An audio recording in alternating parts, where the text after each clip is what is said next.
Hallo, ich bin Ali von Three-Dotted Penguins. Komm, lass uns gemeinsam den Einband meines Reisetagebuchs bedrucken.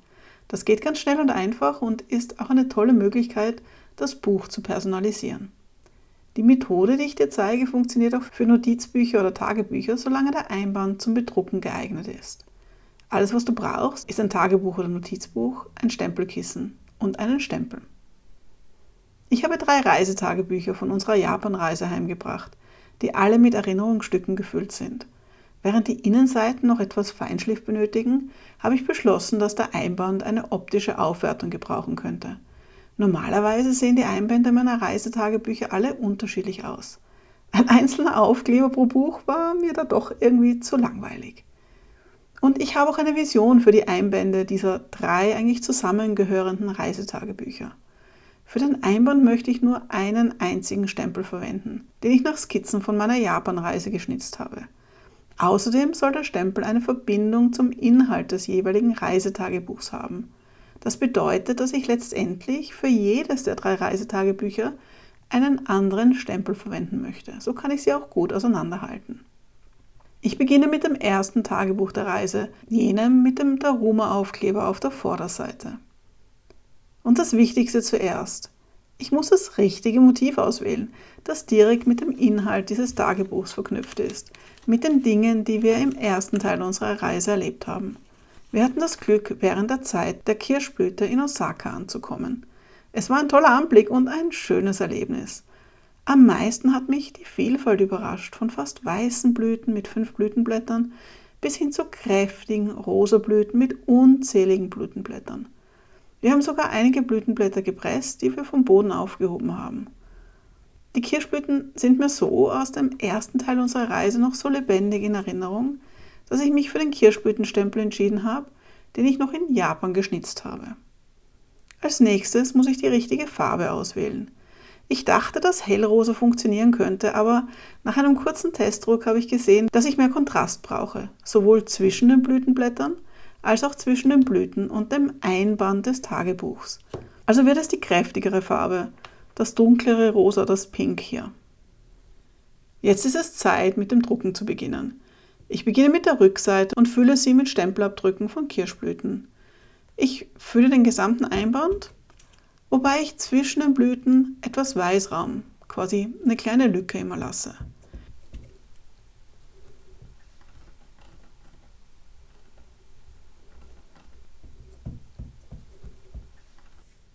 In Richtung der Buchmitte wird das Bedrucken aber so etwas schwieriger. Das Notizbuch flach hinzulegen, um die Ränder weiter zu bedrucken und insbesondere direkt entlang der Buchmitte besser drucken zu können, ist wohl die bessere Idee. Jetzt, wo die Rückseite fertig ist die Vorderseite dran und damit auch der Daruma-Aufkleber. Hier habe ich 2 Möglichkeiten. Ich kann um den Aufkleber herumdrucken. Dies wäre einfacher, entspricht aber nicht ganz dem von mir gewünschten Look. Oder ich versuche, ein nahtloses Gesamtbild zu erzielen, bei dem es fast so aussieht, als hätte ich den Aufkleber nachträglich auf die Abdrücke geklebt. Und das ist das, was ich erreichen möchte. Normalerweise würde ich das gesamte Muster drucken und erst dann den Aufkleber darüber kleben. Aber da er bereits aufgeklebt ist, muss ich einfach damit arbeiten. Ich werde den Aufkleber abkleben, damit keine Farbe auf ihn kommt, und dazu nehme ich etwas Malerband und schneide es mit der Schere so zu, dass es exakt den Aufkleber abdeckt.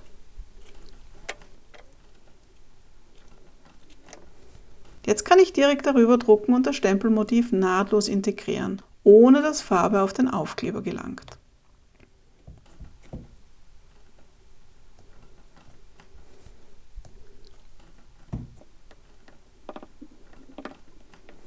Und jetzt ist es Zeit für die große Enthüllung. Ich ziehe das Klebeband ab. Und ja, es sieht toll aus. Jetzt kann ich den Einband noch fertig bedrucken. Geschafft! Das Ergebnis gefällt mir sehr gut. So kann man jedem Notizbuch oder Tagebuch ganz einfach eine persönliche Note verleihen. Es muss kein Reisetagebuch sein wie das hier. Das funktioniert auch mit jedem anderen einfachen Notizbuch, solange man die Oberfläche bedrucken kann. Es ist immer einfacher, wenn der Einband nicht mit einer glänzenden Beschichtung versehen ist, sondern naturbelassener, heller Kartoneinband ist. Du kannst einen gekauften Stempel verwenden oder noch besser deinen eigenen schnitzen, um noch ein persönlicheres Ergebnis zu erzielen. Und von Hand bedruckte Notizbücher sind auch tolle Geschenke. Und um das selber umzusetzen, brauchst du nicht viel. Du brauchst ein Notizbuch, deinen Stempel und ein für die Oberfläche passendes Stempelkissen. Es hat mich gefreut, dass du heute über meine Schulter geschaut hast. Ich hoffe, wir sehen uns bald wieder. Lass mich in den Kommentaren unten wissen, welches Projekt du als nächstes sehen möchtest. Weitere meiner Arbeiten findest du auf Instagram. Dort findest du mich als 3-Dotted Penguins.